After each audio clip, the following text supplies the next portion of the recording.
Shikhar ji, respected Ajitab ji, respected Rohit ji, respected Shiv ji, respected Siddharth ji, all captains, leaders and representatives of the business and industry assembled here, members and friends of the media, all officers of Government of Rajasthan, RICO, CII and other state government bodies, ladies and gentlemen, सर्वप्रथम मैं state के behalf पे और व्यक्तिगत अपने behalf पे आप सभी का आज के इस समारोह में हार्दिक स्वागत एवं अभिनंदन करता हूं। मुख्यमंत्री जी ने पदभार संभालते ही 1 महीने के अंदर एक ऐतिहासिक निर्णय लिया। उन्होंने कहा कि हमें अपने सरकार के पहले साल में ही एक ग्लोबल इन्वेस्टर समिट करना है, और पहले साल में इसलिए उनका विजन ये है कि पहले साल में समिट होगा तो अगले 2-3 साल में सरकार के कार्यकाल के दौरान ही वो प्रोजेक्ट्स इम्प्लीमेंट हो जाएंगे। इस विजन और सोच के साथ मुझे अभी भी याद है, स्टोन मार्ट एक इवेंट होता है जयपुर में 2 साल में एक बार, इंटरनेशनल स्टोन फेयर।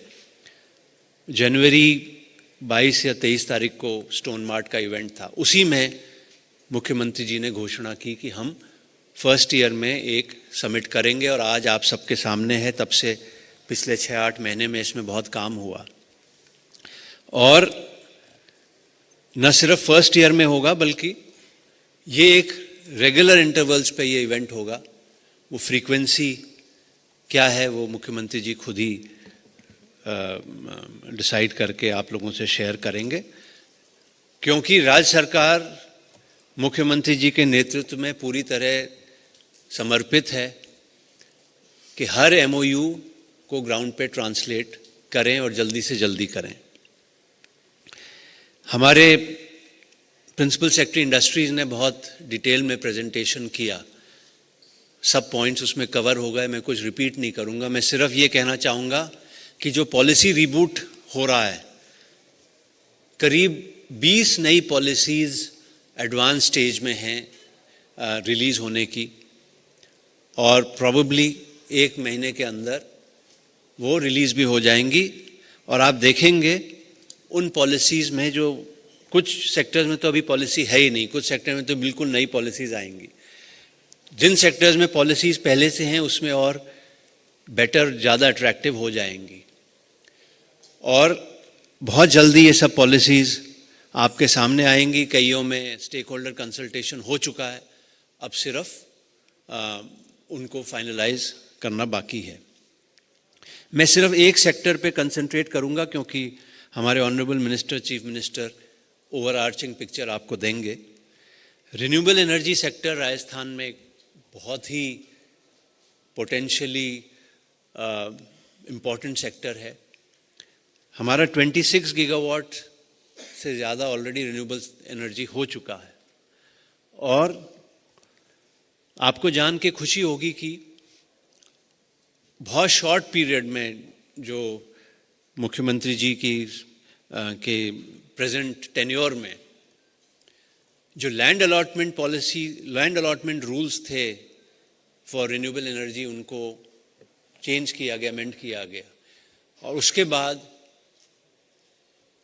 कई सोलर पार्क्स के लिए, कई सोलर प्रोजेक्ट्स के लिए स्टेट गवर्नमेंट ने लैंड अलॉट की, जहां प्राइवेट इंडस्ट्री को प्राइवेट लैंड नहीं मिल पा रही थी। प्राइवेट लैंड एग्रीगेशन का एक बहुत बड़ा काम होता है। कुछ जगह लैंड जहाँ ले भी लेते हैं वहाँ पर कुछ पैसेज छूट जाते हैं, बीच में गवर्नमेंट लैंड होती है, और कुछ जगह जहाँ प्राइवेट लैंड अवेलेबल नहीं है वहाँ गवर्नमेंट लैंड अलॉटमेंट के लिए भी कई प्रोजेक्ट्स, अभी कुछ दिन पहले ही पावर सेक्टर में 6 प्रोजेक्ट्स रिन्यूएबल एनर्जी के पावर ट्रांसमिशन सिस्टम्स के स्टेट कैबिनेट ने अप्रूव किए हैं। उससे पहले 1 महीने पहले भी कुछ प्रोजेक्ट्स अप्रूव हुए थे और ये सिलसिला रेगुलर चलता रहेगा। न सिर्फ जो पेंडिंग केसेस हैं वो निपटेंगे, बल्कि जो नए अभी रिक्वायरमेंट्स आएंगी, नए एमओयूज़ के लिए जो नए प्रोजेक्ट्स आएंगे, उसके लिए भी उसी स्पीड से स्टेट में काम होगा। आरई मैन्युफैक्चरिंग पे भी स्टेट का बहुत फोकस है। 1-2 इंडस्ट्रीज ऑलरेडी आरई मैन्युफैक्चरिंग, उसके अलग अलग कंपोनेंट्स की मैन्युफैक्चरिंग शुरू कर दी है। ग्रीन हाइड्रोजन पॉलिसी भी स्टेट में लागू है, उसको रीलुक कर रहे हैं, देख रहे हैं कि उसको कैसे और इम्प्रूव किया जा सकता है, क्योंकि ग्रीन हाइड्रोजन के लिए जो ग्रीन वाला कंपोनेंट है रिन्यूएबल एनर्जी, उसमें तो राजस्थान के पास उसमें सफिशेंट है, उसमें किसी तरह की कोई कमी नहीं है। Battery storage for solar power plant, जिससे कि उस पावर को हम नॉन सोलर आवर्स में भी यूज़ कर सकें, उसके लिए बहुत बड़ा प्रोजेक्ट स्टेट ने बजट में भी अनाउंस किया है, उस पर काम चल रहा है। इसी तरह पंप स्टोरेज के प्रोजेक्ट्स हैं, दूसरे प्रोजेक्ट्स हैं, बहुत बड़े स्केल पे काम चल रहा है। जब आप बात करते हैं राजस्थान की, तो नॉर्मली बात होती है जब कोई प्रपोजल आता है, कितने सालों में, महीनों में, हफ्तों में, दिनों में उस पर डिसीजन होते हैं। राजस्थान में घंटों में, आवर्स में डिसीजंस होते हैं, और वो डिसीजंस हम लोग कंप्यूटर से मॉनिटर करते हैं। हमारे प्रिंसिपल सेक्रेटरी इंडस्ट्री के एवरेज डिस्पोजल फाइल का टाइम 1 घंटे से कम है। हमारे इंडस्ट्री कमिश्नर का 1 घंटे में फाइल क्लियर होती है।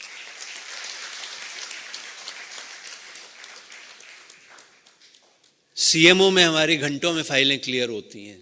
शिखर जी हमारे एसीएस सीएम हैं, 1 घंटे में। मतलब जहां डिसीजंस महीनों, हफ्तों, दिनों में होते हैं, यहां पर घंटों में होते हैं। आपको जानकर खुशी होगी, बिकॉज अल्टीमेटली कोई भी इन्वेस्टमेंट डिसीजन हो, इट ऑल गुड गवर्नेंस से ही लिंक होता है। मुख्यमंत्री जी ने आने के बाद बहुत जोर दिया, फाइलें पेंडिंग नहीं रहनी चाहिए अधिकारियों के यहाँ। अगर हमारे स्टेट के सब सेक्रेटरीज को हम कंबाइन करते हैं, तो जो एवरेज फाइल डिस्पोजल टाइम 30 घंटे था कुछ महीने पहले तक, 6-8 महीने पहले जब सरकार बनी थी, आज वो सेक्रेटरीज का average file disposal time 30 hours से रिड्यूस होके 4 आवर्स हो गया है। हमारे डिस्ट्रिक्ट कलेक्टर्स का file average file time 36 hours था, वो 2 आवर्स हो गया। सो ये जो एक फास्ट डिस्पोजल, गुड गवर्नेंस, ये सब कंट्रीब्यूट करता है। जितने लैंड रिलेटेड इश्यूज हैं, चाहे लैंड कन्वर्जन के हों, म्यूटेशन के हों, तय हो गई हैं कि इतनी दिन में लैंड कन्वर्जन होगा, इतने दिन में तहसीलदार के लेवल पे होगा, इतने दिन में एसडीएम, इतने दिन में कलेक्टर, इतने दिन में अगर मैटर स्टेट गवर्नमेंट पे आता है तो होगा। कहने का मतलब है कि इन्वेस्टमेंट क्लाइमेट के साथ साथ उसको बिल्ड करने के लिए good governance, fast decision making, उस पर भी बहुत ज़्यादा मुख्यमंत्री जी का जोर है। उसके रिजल्ट्स ऑलरेडी आने लग गए हैं। जैसे अरुण जी ने कहा और कहते हैं कि the best advertisement for your product is a satisfied customer. Arun ji 5 साल से सीईओ हैं। उन्होंने जो राजस्थान के बारे में, वहाँ के बिजनेस एनवायरनमेंट के बारे में बात की, वो मेरे ख्याल से स्पीक्स वॉल्यूम्स। लास्ट में मैं बस एक एग्जाम्पल देना चाहता हूँ। एज चीफ सेक्रेटरी मैं अपने स्टेट को तो पिच करूँगा ही, लेकिन ये जो पिच है ये पर्सनल है। हमारे साथ कॉलेज में हमारे एक सहपाठी थे, सहपाठी मतलब हमारे कॉलेज में ही साथ में पढ़ते थे। वो राजस्थान में कुछ करना चाहते थे। 8-9 महीने के अंदर, अभी की नहीं, कुछ समय पहले की बात है, उन्होंने, और वो CAD software, computer aided design, computer aided engineering वगैरह फील्ड में है। 8-9 महीने के अंदर उन्होंने अपना एस्टैब्लिशमेंट सेटअप किया, जहां आज की तारीख में 1200 software and technical professionals are employed. और within a very short time वो कहते हैं मैं एक्सपेंड करूंगा राजस्थान में। वो राजस्थान में अपना दूसरा यूनिट लगाना चाह रहे हैं। इस बार वो वहाँ पर 2000 software and engineering and computer professionals को और एंगेज कर रहे हैं। और वो राजस्थान से उनका वो 3 जनरेशन पहले राजस्थान छोड़ के बंगाल गए थे। जब कॉलेज में हमारे साथ थे तो हम उनको बंगाली समझते थे, क्योंकि बंगाल में से आते थे वो। लेकिन उनमें एक जज्बा तो था कि मुझे अपने मातृभूमि में, अपने मातृ स्टेट में आके कुछ करना है। और दूसरा ये था यहाँ जो उनको माहौल मिला और जो फैसिलिटेशन मिला, तो 8 महीने में उन्होंने 1200 सॉफ्टवेयर इंजीनियर्स के लिए फैसिलिटी सेटअप कर दी और अब वो बढ़ाना चाह रहे हैं। So apart from pitching the state as the finest investment destination, तो ये पर्सनल उसका मैं आपको एक एग्जांपल दे रहा हूँ। और बहुत दशकों से, डेकेड से राजस्थान टूरिज्म का मोटो रहा है पधारो हमारे देश।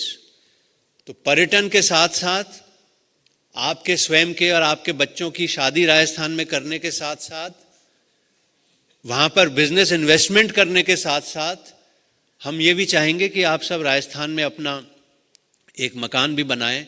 बहुत अच्छे अच्छे शहर हमारे हैं, Jaipur, Jodhpur, Udaipur, Ajmer, Bikaner, Alwar, all very liveable, very good cities, Kota, tier 2 cities.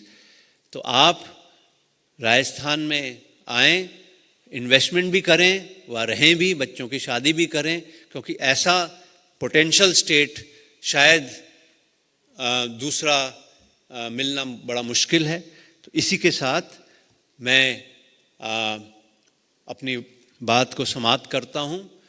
अंत में आप सभी से निवेदन है, पधारो हमारे देश। धन्यवाद। जय हिंद।